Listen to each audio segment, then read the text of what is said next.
Hey, what's up, guys? It's Alan, your hero. Um, I want to let you know that telepathy is real. I'm not talking about the type of telepathy where you're just in somebody's aura and you're next to them and you happen to think what they're thinking and you say what they're thinking before they say it. I'm not talking about that. I'm talking about fucking real thought communication. Can I do it now? No. I'm going to tell you what it takes. Or what it took for me and my sister to have telepathy. But the telepathy was not through the telepathy was not through um, her being in one room and me being in another room. The telepathy works through our eyes. Okay, um, we were so good at this. So back when me and my sister were kids, I'm talking like uh, age 6 through age 12 for me, and for her it's like maybe age 4 to age 10 for her. So when we was being highly mentally abused, spiritually abused, well, she didn't get spiritually abused, I did. Mentally abused and physically abused, and as well as with her deal with rape for all those years. Molestation, rape, I guess, for all those years. We was put up against each other a lot of times. We got beat with one another right next to each other a lot. The Bible was used to beat us a lot. Christianity was used to beat us a lot. And hell with the fire was used to burn us a lot. If we didn't do what he say, then he would burn us, which, you know, correlates with if you don't do what Jesus says or God says, then he will burn you for eternity. Well, in real fucking life, that happened to us. Okay? We didn't do what he said. He would take lighters and hold our arms and hands and burn us. Okay? He to grab a certain board underneath the couch with the name Bruno. He wrote the name Bruno Brains on it. And he wrote her name on one side, took nails, hammered out nails. He took my name, put it on one side, 2x4 board that he got from under the couch, took nails, hammered out nails, and he would hit us with it. Hands, feet, legs, back, chest, arms. Okay? And it would puncture these holes in us. And we would just have the flesh torn off of us. Took my head, banged it in the bathroom on the side of a sink that was really sharp. Straight up cut me. Never got stitches. Never got stitches for any other markings he made on me. Neither did my sister. My sister got stitches for one thing, because it was to her bone. It was to her cranium. Her dick ass was so big. And it was a clean, it did not even bleed. It was open and it was a clean slice. Took a knife, sliced me in the leg. All these different things. Okay. Make you throw up so you can't eat breakfast. Every fucking day.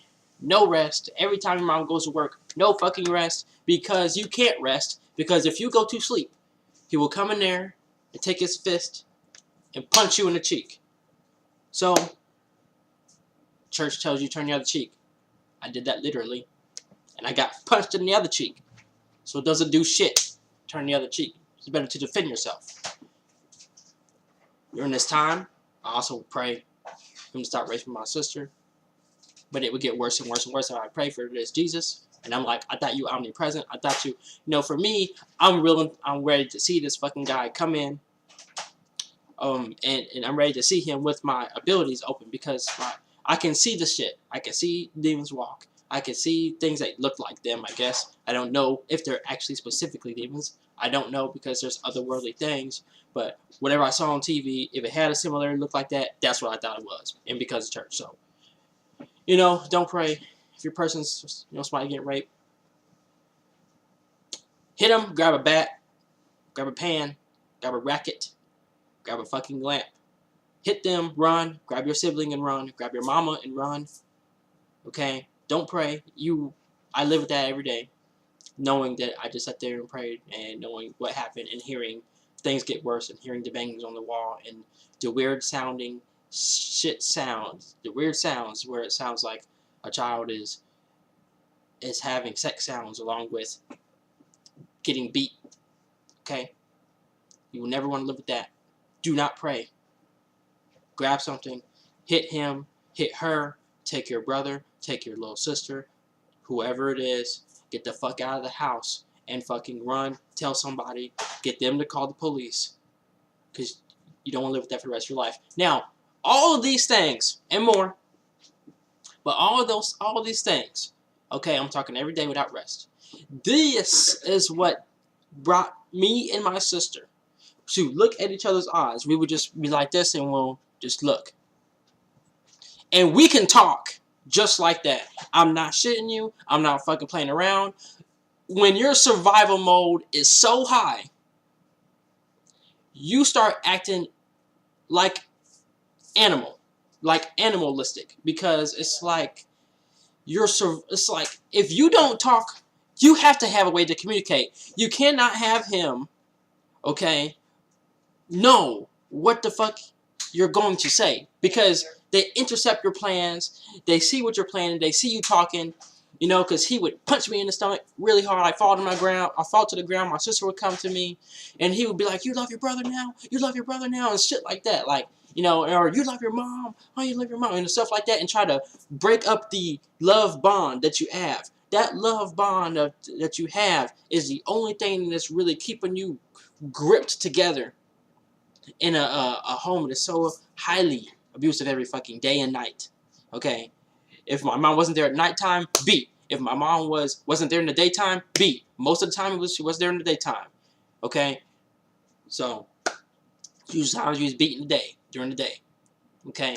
Well, didn't somebody hear you? Yes. The neighbors did hear it. Yes, they did.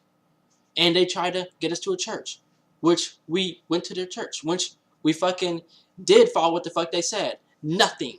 No, I rebuke your name, Jesus Christ. I bind your name, Jesus Christ. Nothing. The shit is a fraud. It doesn't fucking work whatsoever. Now, okay, so is telepathy real? Yes, but you don't want to have all that stuff happen to you to fucking get there. Now, are me and my sister like that today? At 3/10/2018. No, we're not. We're not really close like that. We live apart. She has her relationship. I got mine. She has her apartment. I got mine. Okay, we haven't been close in really long. She got a baby. She got stuff she's got to do. I don't have kids because look at my life. You know what I'm saying? And look at the world. The survival rate for black kids is damn near none. Okay, so I'm not having any. Keep going. When it comes to telepathy, you want to know what it sounded like. What did it actually sound like? What was it like? First, when our eyes meet, it kind of goes like this. Okay, so when I look at her, it takes a while. It actually takes a while to connect. I say at least like 20 seconds. Look, 20 seconds is a long fucking time to connect when you have to. Okay? It's a long time. But you go like this, you know. And you're listening in your head. And I mean you're listening with your actual real ears along with your head. And it's hard to explain this, but you're listening with your eyes. Okay? Keep going. But it's like she's talking to you. My sister will be talking to me. with her eyes. Okay? And it's like you pay attention, real close attention to all this part here. You know, the lines of your mouth, the way they move, the way your nostrils, you know, go in and out. It's like all that stuff is words. It's hard to explain. It's like all that, you know, you're seeing their eyes, but when all that stuff moves, they're like words that they come in your head, and it sounds like your fucking sister. And when you get the connection, you just nod both of you go. You nod your fucking head. I mean, the shit was so amazing. It was the best shit we had going. It was the strongest bond I thought we would never lose. Because who the fuck can do that? You know, and I'm sure that if we became close again, you know, we would have that connection like none other. I still, you know, even when my sister argued with me, I still hug my fucking sister, man. I never let her go. I mean, no one will understand what the fuck you've been through, and then a person who went through it with you. Now, they may have some post-traumatic fucking disorders where they have night terrors about this shit, okay? To the point where their brain has literally shut off some of those memories. Or their brain has shut off, you know, they may remember, but their brain has shut off all the emotions they felt. Okay, for her, yeah. For me, no. Actually, yes. It happened at first. And then, for some reason, for some reason, what woke it up, it was a marriage counseling that woke it up for me. Because she actually told me. I got asked a question. So, you know, my lady got asked questions, and I got asked a question. She got asked first. So tell me about your parents and your childhood. How was your life when you grew up? When I got asked that question, it was like, boom, like everything from the back of my head went all the way to the front of my head, and it was like, boom, and I like had to think about it consciously. It's like, oh damn, I can't. This isn't going to be very good. I started talking. I got to about 30 seconds of talking, and she told me, stop. I can't handle this anymore. No, we're done. And that was it. Never went back to see her since, because we just went to do prologue or whatever. What's up? So, sorry, I look like half a person. No, you don't have to put over. I look like half a person. So, Hi. hello. So, yeah, I know my head is pretty big because I got like my hair and all that stuff. So there's probably going to be some people who are Christians who are going to be watching this and who are going to say, be commenting on Anna's experience and saying, oh, well, if you just went to church, if you just prayed, if you just did this and that, and trusted in Jesus, then, surely, things would have gotten better, and stuff like that. But Alan took all the necessary precautions that he needed to. And nothing happened. He told people, he went to church and stuff like that. I think the sick thing is that the people at the church that he went to, they didn't do anything and they didn't say anything. But it makes sense because people in church, all they do is just say, some bullshit, I did what they said. They said, rebuke him in the name of Jesus Christ. Yeah. They did tell me stuff. I did it, but it didn't work. You got to rebuke him in the name of Jesus Christ. I said, okay. You got to pray, to Jesus. I said, okay. Then you got to turn the other cheek. I said, okay. But, I just told y'all what just happened when I did all those different things. Nothing works. I want to share something with, real quick. Give me a second. I'm going to give up the seat. But, yes, telepathy is real. Okay, so here's what I'm going to do. Because normally I don't jump in on anyone's videos, but I feel like this is going to make his video stronger to people, whoever Christians who comment or whatever. So I'm going to go to the Bible because this is something where it's going to nail into the coffin about why anyone's abuser or abusers felt that they could do those things. Okay? And what may shock you is that actually in the Bible, Jesus actually condones these type of things. So I'm going to read to you guys, let me make sure this is up loud enough anyway. I would say 82%. It's pretty decent, but I like to 200. So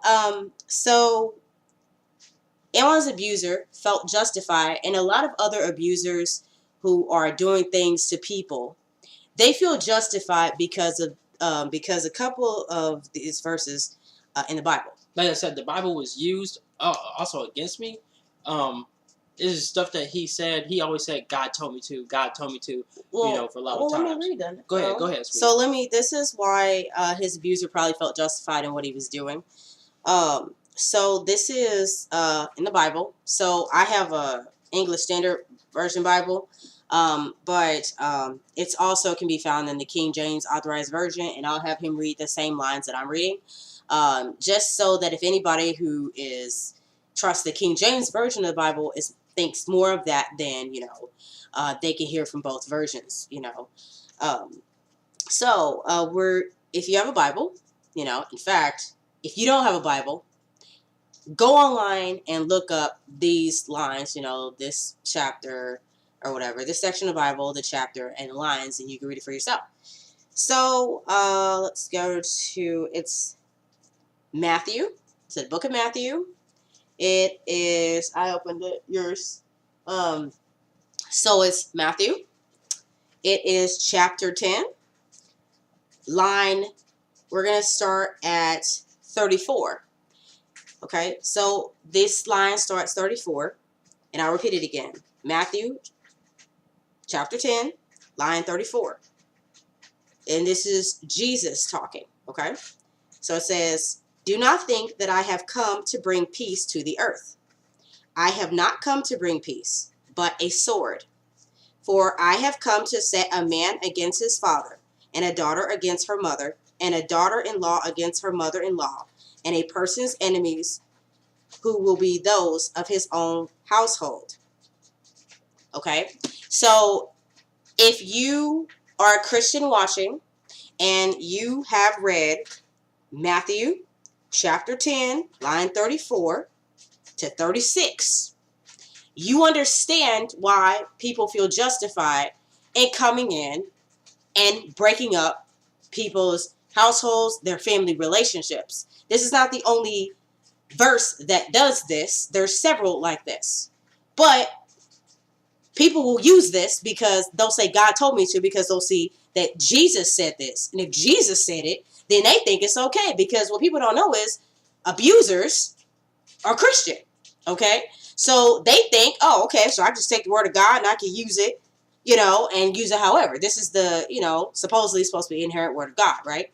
So I want anyone to read the same, I want him to read the same thing. So again, this is the King James Version. So he's showing his King James Version of his Bible. Authorized King James Bible. Version.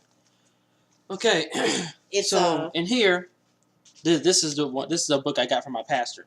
So it's back when I used to attend church. So it's Matthew chapter 10, line 34 to 36. Okay. It says, "Think not that I am come to send peace on earth. I come not to send peace, but a sword. For I am come to set a man at variance against his father." Okay, that's happened to me. Okay. Actually. Go ahead. And the daughter against her mother. Okay, that hasn't happened. And the daughter-in-law against her mother-in-law. Keep going. That happened. Keep going. And a man's foes shall be they of his own household. Okay, there you go. That happened. That's me. So that's and my sister. So that's the end of it. That's all. Okay. So this is the King James Version. So we read from two Bibles. So one is, this is the give me a second to flip this over. Just a second, because I'm going to flip it over. So it's going to look a little weird, because we're flipping it over so you can actually see it. So we're going to say that real quick. Okay, so this is the Holy King James, the Holy Bible English Standard Version. Okay, so this is mine. This came from Anwan's pastor, and it was given to me as my own Bible or whatever. So this also came from pastor. And then this is Anwan's Bible too, that he just read from, the Traditional Values Holy Bible King James Version. Okay, and this is, it says here, the traditional version, and here in the small print is the Authorized King James Version. Okay, so just so you guys can see, we're reading from two Bibles, maybe two different Bibles, but they still say the same things, okay? Now, King James Version, they maybe, use different words, but it's basically the same thing. So let me flip this back over real quick. So the thing is that I wanted to do was, I wanted people to understand something, that the Jesus that everybody professes and all this stuff, saying Jesus is great, Jesus is all these things, really Jesus is not like that. He isn't. You know what I'm saying? And because he came to divide households, what do you think his relationship is with his mother or his father, his brothers? What do you think if he said that? You know what I'm saying? And he said he did not come to bring peace. Well, we know what he said. Jesus said that for any that looks back onto his family and does not follow me and only follows me is not fit for the kingdom. Okay, so there you go. So all of you people who are going to, you're going to church with your family every Sunday, Jesus does not, he does not look at that as being good. He thinks you're supposed to be divided. What a rude thing to say to all those children in the adoption homes. How rude to say that to them. Say what? About families. To break up your family? Yeah, absolutely. And, what does this say to somebody who's recently lost a relative? You know what I'm saying? Like, what does that say? That says Jesus took them. Yeah. It says Jesus took, your favorite relative, your best friend, or anybody that you consider to be family. Family doesn't always have to be just, just like your immediate family. Sometimes it can be people who are friends of yours who you're closer with than your own family, or whatever, just people who you're really close with, So the thing is that Jesus is against that. So I want people to really know who Jesus is. I know you see stuff that's on TV to make Jesus seem like he's, loving and caring, but really he's not. All you have to do is open the Bible, And like I said, that was Matthew chapter 10, line 34 to 36. You can read it, So the abuser would use that because he feels justified, because he knows Jesus doesn't believe in, family having, the parts of the family having a relation. So he thinks he's justified in it, because, Jesus thinks it's good. So he thinks it's good. He's probably thinking he's a devout Christian by doing that. And anyone said that the guy used the Bible. Well, this justifies why the guy can use the Bible, because the Bible has some fucked up shit in it. So, a lot. I mean, it's no different than going to church and having a pastor read to you the Bible. The only difference is he's been trained to only read certain passages to you and stay away from others. Read certain books to you and stay away from others. Give you certain books and Bible studies and stay away from others. Which is the biggest reason why I ended up leaving before the lies that I was being told about. All I was going through, it was Satan, it was Satan, it was Satan. But then when I read the Bible for myself, trying to get close to God because my life was falling apart and nothing was working while I was in church, I thought, I must not be a true Christian enough. I need to read this whole Bible, this whole thing, and that will make God listen to me. But when I did that, I realized it was some bullshit. And everything I was learning in fucking church was a straight up lie. And it wasn't Satan. It was God of the Bible who was doing all this horrible stuff. Yeah, so, I mean, the thing is that people really need to, wake up about this whole thing with Jesus and stuff. I mean, if you go to school and you got to do a book report, you got to read a whole book. You can't read half the book, because, if you go to school, elementary school, middle school, high school, college, that you're going to be tested on, college, you won't be tested on a whole book.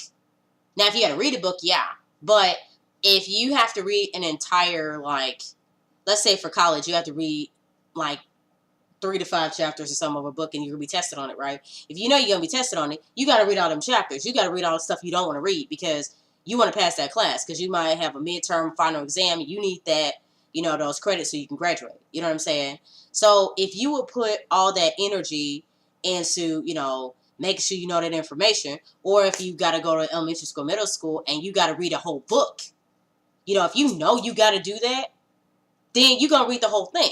So if you really a devout, and devout in Christianity, and, or you are somebody who's a Hebrew Israelite, and you devote yourself to the Torah or something, or the Torah is just actually it's just the Tanakh, or it is also referred to, I believe, as it's just the Tanakh, the Torah, or the Old Testament.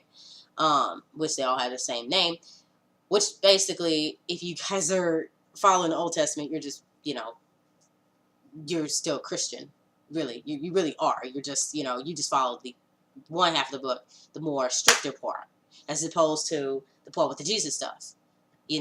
But you have to ask yourself the question too, with people who are Hebrew Israelite, which is, why is it that they ignore the New Testament, but then they follow the Old Testament? But then you have to realize something. The Old Testament and New Testament, they pretty much come together. You know what I'm saying? If that makes sense. Because in the Old Testament, they predict things that happen. And these things are carried out in the New Testament. Okay? So it's a book that basically, they put it together as a whole book. So if you read only one half and you don't read the other, you're going to miss the stuff or whatever. Now, everybody gets scared of the Old Testament. But you need to open your eyes and look at the Old Testament, because this shows who the God of the Bible is. And people don't want to face that. They want to think about the new Savior, Jesus, the New Testament. But what you don't realize is that Jesus is just as bad as God is. The God of the Bible is. He's just as bad. Because it's the same. Yeah, it's the same thing. They just want to give you... It's supposed to be God giving birth to himself, like the sun, or the sun gives birth to itself. Whereas it goes back to the scarab beetle back in ancient Kemet, where the beetle, they see that the beetle is divine because it gave birth to itself when it rolled the dung around. Dung being manure, poop. Okay, and then enough more beetles would pop up out of that. So that's, all these different things. Yeah. This is why you see the Vatican, have the scarab beetle, on his thing, because he got it back from the ancient Egypt, back then. Yeah. So the thing is that how is it that we're out of this church and out of the church and out of stuff? It actually started for us by reading the Bible, by actually getting, to be honest, we wanted to get serious about God. We said, fuck it. Because things in our lives weren't going great. And everything we tried in church was not working. Even the tithing. Tried the tithing. And as soon as I did that, I was supposed to be, he kept telling me I was going to be blessed, in the middle of the week, I lost the job that was your dream job. You lost your dream job and stuff. Working with computers and stuff that she found for me. You know what I'm saying? Yeah. So, and then I never got any job like that back. That I tried applying, but I'm black, so I'm saying, like, when I go to these it doesn't work. It doesn't work, and that might be, some people might want to deny that. People who are white who may be watching, they may not want to believe that. They want to believe that we get jobs, or you got to have some black friends. Like, you got to have black friends to understand that. Yeah, you would have to, and then actually talk to them. But if you're already brainwashed into the whole thing, and you believe in the Matrix, like the Matrix. When I say and you believe in the Matrix, I mean you believe in everything that the media puts out is the truth. If you believe that, okay, then that's you're gone. Your brain is taken over. Okay. Yeah, and you may never believe in it or believe in the things that we're saying. But this is really emotional for black folks, because the King James 1611 Bible is where the King James Bible came from. 1611 Bible, that's the Bible that was given to the slaves while slavery was already going on. And then the ones that was used to get the ancient Africans, the Songhai Empire, the Mali Empire, Kilwa, okay, Benin, okay, them. Those, okay, it was the Muslim one and Christianity. These were weapons used against us to get in there in our civilizations while we was highly successful and advanced, masters of trade, agriculture, master civilization, and master in, multi languages. They used that to do business and say, we're going to have, this guy over here, he's Christian. In order for him to do business with you and pump money into your country, you must convert to Christianity, or you must convert to be a Muslim. Yeah. Okay, and that's how they was able to get a whole bunch of people in and then enslave. It wasn't tribes. Okay, they left the tribes alone because the tribes were easier to control. But there was not easy to control, and the people who had the smarts and things like that, they wanted to highly get rid of the ancient African civilizations before we didn't need no Jesus. If you black, you didn't know Jesus, okay? Yeah, we didn't need no any conquered, okay, colonized, organized religion. Yeah, we come from. We was doing fine. What people may not know is that in the Bible, when they talk about the Egyptians and what happened to the Egyptians, that happened to us. That happened to our ancestors. That was us. You understand? That's who we came from. Black folks. And That's came to us. But a lot of people, black people, are gonna be brainwashed and think, oh, the Egyptians are evil or this that. No. That was you. This is one of the reasons why, if you, let's say you're a black person, this is happening to, as it's starting to happen to a lot of black people since like 2016, the election in the United States, that you have black folks who have been going to white churches. And like this article I was reading about evangelical churches that were majority white. And there were black people that went. And the thing is that the black people were in the minority. There may have been a few black people who went to these white churches because, you know, they wanted to embrace the integration and diversity and everything like that, you know, with the white people, you know, and stuff like that. And, you know, these people found when the election happened in the U.S., as far as 2016 with Donald Trump, they found that the people in their churches, they found that a majority of the white people, you know, the sermons would be about, you know, they would have them talk about, you know, the sermons, you know, the Bible and stuff, you know what I'm saying, Bible verse stuff, right? You know, and the pastor gives interpretation. But what would happen is that they would notice, black people would notice the small amount that will be there, people that will be there, that all these people that were around them, these white people, they were voting for Donald Trump. They were voting for Donald Trump because they thought that Donald Trump was upholding religious values, you know, Christian values, getting rid of abortion, you know, and stuff, so that supposedly it's supposed to be about life. But you know, Christianity is not about it's not about the life of a child, because we have a video about what happened to me at a Christian hospital and how they treated me when I was pregnant. So if you want to know about that, you can check out his video, which by the time we get this posted, that should be posted. So you can check that out about what happened, because we're sharing on both of our channels or whatever, about how we were treated by Christians in a Christian hospital. And how that resulted in the loss of the life of our child. So you can check that out. You check that video if you feel like you want to. But they were also talking about the fact in the evangelical white churches, they were talking about how, you know, there should be, you know, prayer for the police officers, you know, who are killing these black people. But there was no prayer for the black people who were getting killed around the country. You know what I'm saying? And black people that getting killed were men, women, and children. You know what I'm saying?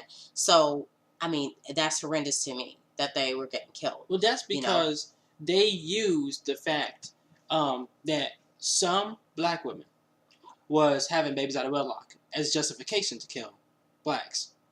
But when white women do the same, when white women, some put their child up in slave trade, in not slave trade, but human trafficking. It is the same thing. Anyway. It's the same. So where's the justification for killing them? All we gotta do. What if we say that? I mean, you had black people riot so that you can stop killing people, so they can stop killing us, and it was a problem. But you had white people riot over a sports win or a sports game that was lost, and it was okay. Yeah, it was okay. Nobody said anything about that. And you guys have to think about that double standard. You know what I'm saying? And if you're somebody who you are white and you live in this, you know, white community and you only know white people, maybe you won't understand it, you know? And, you know, I mean, if you can't understand that everybody has a right to live, you know, being, you know, no matter what color somebody is, because we're all human. You know, because here, I want to put this out there. So let's say that you had, let's say your kidneys were failing. And you know, a doctor told you need a kidney donor, or otherwise you're going to die.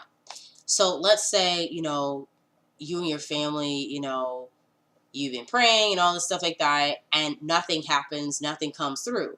But you get, what happens is somebody comes along and they, it may have been maybe a person that had died or something or whatever, or maybe just some random person who, thought enough to do something, and they donate their kidney. Now, a lot of people are going to say, oh, it's God or it's Jesus. No, it's not God or Jesus. It's that person giving a part of themselves, because Jesus is not going to come along and give you his kidney. You know what I'm saying? He's not giving you that. Or Okay? heal yours. Yeah, he's not doing that unless you see Jesus physically come in there and do that. He's not doing that. That other person is giving up a part of their body. And I don't know if giving away your kidney shortened your life. I'm not sure. But they're giving a part of themselves to you. Now, let's say that person donates that kidney. And then, they put the kidney in and it's a match. Maybe nobody in your family, nobody in the whole town or state or anywhere where you were a match. But then you get, just in the nick of time, a week before, that they say you're supposed to die, you get somebody who donates a kidney. And then they find a match of a kidney for you, and they tell you will accept it, you get the operation, you know what I'm saying? And then you heal up, your body starts operating well and everything and stuff. And you say, man, I really want to meet that person, because everybody usually wants to meet the person who gave, who helped them give life, keep them alive, So what happens if you're a white person or you're an Asian person or Mexican person, whatever kind of person you are, and you find out, you go and meet that donor, okay?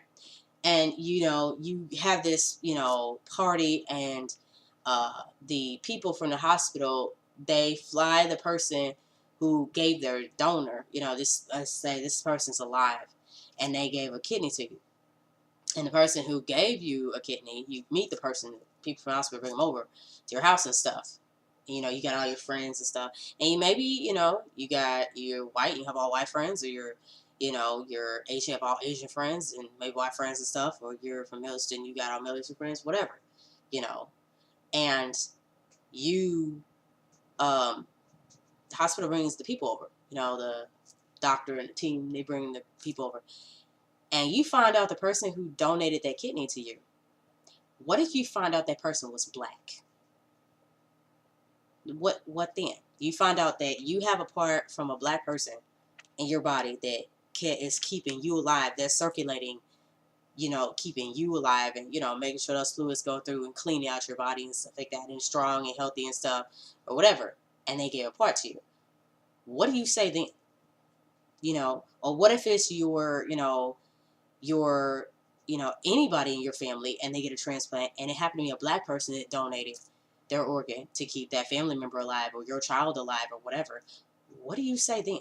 Are you racist at that point, where you're going to say, oh, well, no, I want to take this out? No, you're not, because you don't want to die, right? And you're probably going to be gassed. You don't know what to say, because you probably think, no, a black person would never do that. But this person, in this hypothetical situation, did. So what is there for you to say?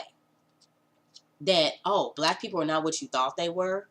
I can't believe a black person would do that. No, you got nice black people, just like you got, nice white people and everything else. They're just not portrayed on the Matrix, on the media. When I was talking, I just wanted to be. I'm gonna go because I gotta go somewhere. Well, yeah, and well, I just wanted to specify this. The 1611 Bible was slavery. Slavery was already going on, of the sub-Saharan slave trade, and transatlantic slave trade was already going on during the time that King James put that in the Bible, okay, during the 1611 Bible. So that means that Bible, that King James Bible, was not the Bible that was used to enslave those and ruin those ancient African civilizations, okay? That was like the codexes or something like that, which none of you have seen that Bible. We haven't seen it either. Yeah, nobody had seen that Bible. Nobody was taught that Bible. The Bible that we got is the 1611 Bible during the time that slavery was already going on. So I'm telling you, you was good. You black. Look, y'all was good before you knew any of a Jesus or of any of that. Yeah. You was already successful. You have that success in you. You know, that hustle in you. You have it. It's within us. We already know this because Black Wall Street, when a bunch of black people starved to death, but we figured it out, and then they had to come in there and fucking bomb us and all type of shit. Well, during Black Wall Street, that was when black people were winning, so they had their own. They had their own town. So, they had their own churches, their own schools, their own businesses. They were finally sustaining by themselves. Yeah. White people didn't live there, and they were doing fine. Yeah. So when black people come together, and they something were successful. Something interesting happens when us black people put our mind together and actually come together. Because the Bible tells you. Remember when they remember when those black people had that communication and nothing was restrained from them that they imagined to do? Yeah. They didn't do anything wrong. They wasn't doing anything evil. No. They wasn't sinning. No. They wasn't doing any of that stuff, so why would God go down there and divide their speech? Now, you have to take that way back then, back to the original language, and then it's going to tell you something different. It tells you about how the black people was like, well, if we can't beat them, join them. You know, type of thing. Your type of thing. That's what it's really talking about. So it's just letting you know that we don't need that stuff. We don't need Jesus. We don't need that stuff. We didn't need it back then. We was, like I said, highly successful in advance. We don't need it now. All right? Yeah. Just come together and do the thing. But yes, telepathy is real. I need to get dressed. Yeah. I'll see you later, and I'll let her say whatever. That's what I wanted to say. And I'm finishing with the thing with the Donald Trump thing with the black people. So there's the thing with the black people where in these evangelical churches, they were basically told that Donald Trump should be put in office because he upheld Christian values, like, you know, supposedly getting rid of abortion. And actually, I want to tell you, abortion's not bad. It's actually good to have an abortion because if you know you cannot take care of a child and stuff like that, it's better to, you know, make sure that the child doesn't come into a terrible world and stuff like that because of the things that are happening to kids, like they're involved in school shootings. There have been 18 this year, and it's only March. So that's really shocking for being here in the U.S. So, you know, and I also want to say, like I said, if you can't take care of a kid, don't bring the kid into this world and have wishful thinking that something is going to pop out of nowhere.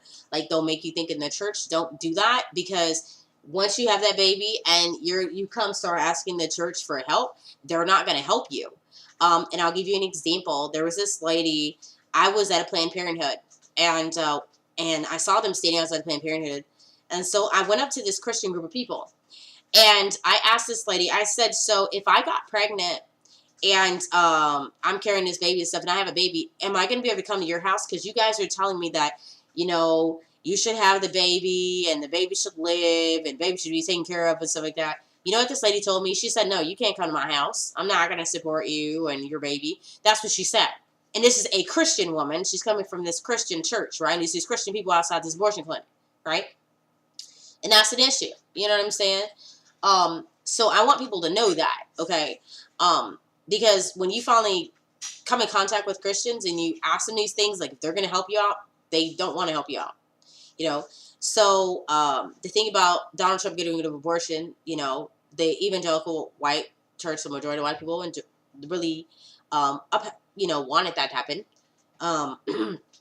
They also, I'm trying to think of what else they wanted.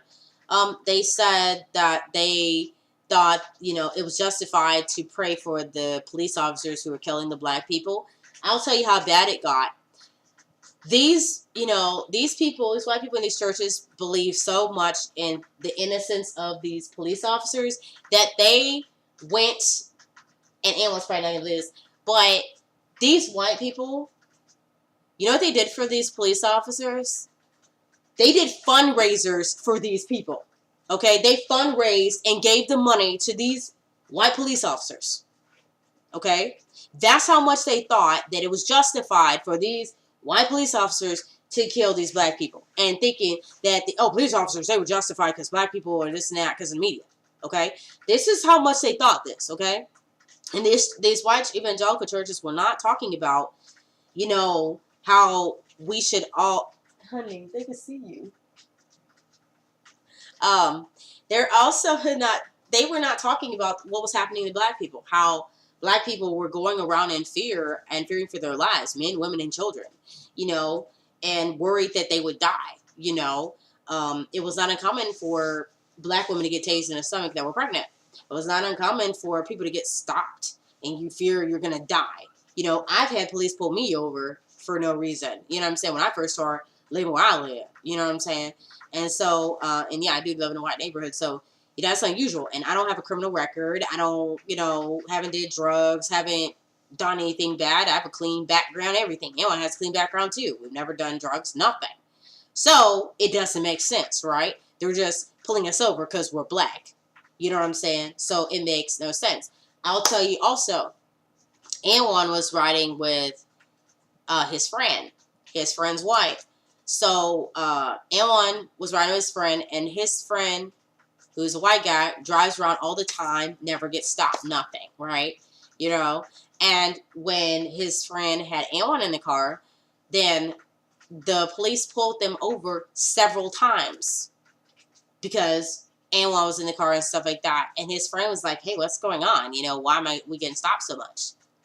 And the guy couldn't believe and fathom that, you know, police pull over, you know, they'll pull you over if there's a black person in the car, you know? So. Yeah, that's right. Because he turned around, he looked at me, he was like, what? What the heck? What the fuck? Like, this is real? Like, yeah. Yeah, he couldn't believe it. So. He's like, this is real?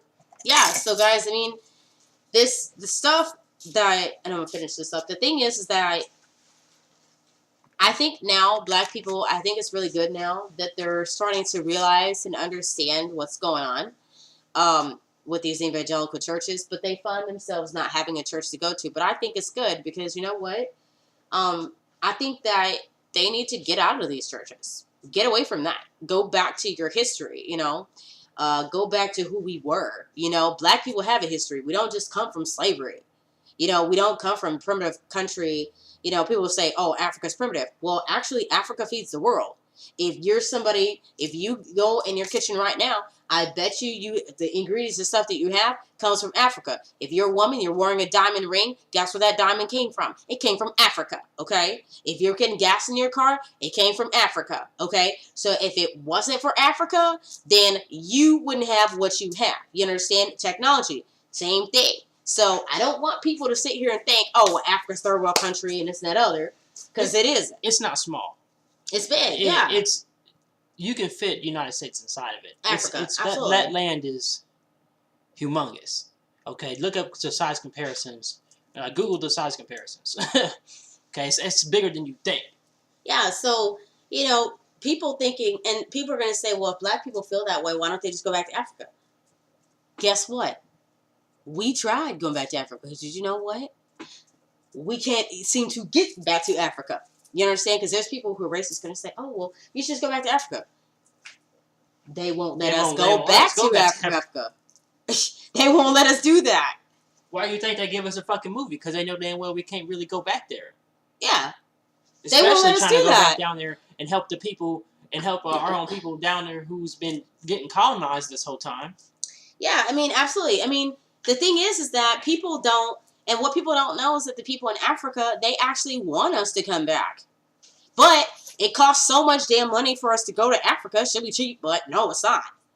For us to go, you know? So the thing is that, you know, you guys are probably thinking, oh, well, this and that, or, you know, probably have all kinds of sorts of thoughts. But I wanted to just add some emphasis to Elon's video on the Bible and why an abuser would try to use it, because there's fucked up shit in the Bible that he feels that he can use. And guess what? People think that being a Christian, the Bible is socially acceptable, so they think, why not use it? And this is why you get criminals who say, when they go to court and they're on TV and they say, God told me to do it. Why did it say he told me to do it? Because he's using the inherent word of God, supposedly, which is the King James version of the Bible. Y'all say that, hey, without the Bible, how do you have morals? Well, what about the morals of the women that killed their own children after the child's already been born and grew up about being 9 years old, and they drowned them, 3 of them, and they smothered 3 of them, or they dumped them off in the rivers, 1 of them, or they dumped them off in a lake, an infant. So what about those who said that God told them to kill their babies? What about those morals? You see what I'm saying? If you have morals and then your morals come from the Bible, you got issues. If you can't judge a moral standard based off of what your parents taught you, might want to get some type of moral training. But I do want to say this though. Not everybody's parents are going to teach them the right thing. Oh, I forgot about that part. Because some people's parents are still kids. Okay? So I suggest go, and if you can, go and learn from somebody who has been successful, somebody who really cares about you and loves you and everything. If your parents are not grown enough, you know, and they don't know how to teach you about things like paying bills, they don't know how to teach you about sex and protecting yourself, they don't know how to, you know, make sure you're set up to be an adult and you're prepared and you know what's going on. If they don't know how to do that, and they're just parents who, you know, they're deadbeats, or they're only about the money, or they don't give a damn about you and shit like that. If they don't learn from them. Learn from somebody else who is willing to take the time, you know, and willing to help you. You know what I'm saying? And sometimes you got to get support from other people. It may not be your parents. Sometimes it might be aunts and uncles, you know what I'm saying, who may be the ones who raised your grandparents or something. You know, people who you look up to who are good people, who can, you know, nurture you and help you feel love and stuff like that, that's good. You know what I'm saying? Do that. You know, don't just go along with following, you know, people who don't give you a good feeling and they don't love you. Hell, they may be your parents, but still don't do that if they're not there to nurture you and help prepare you for the world that you're coming into. You know what I'm saying? Find people who are really vested in doing that for you. You know what I'm saying?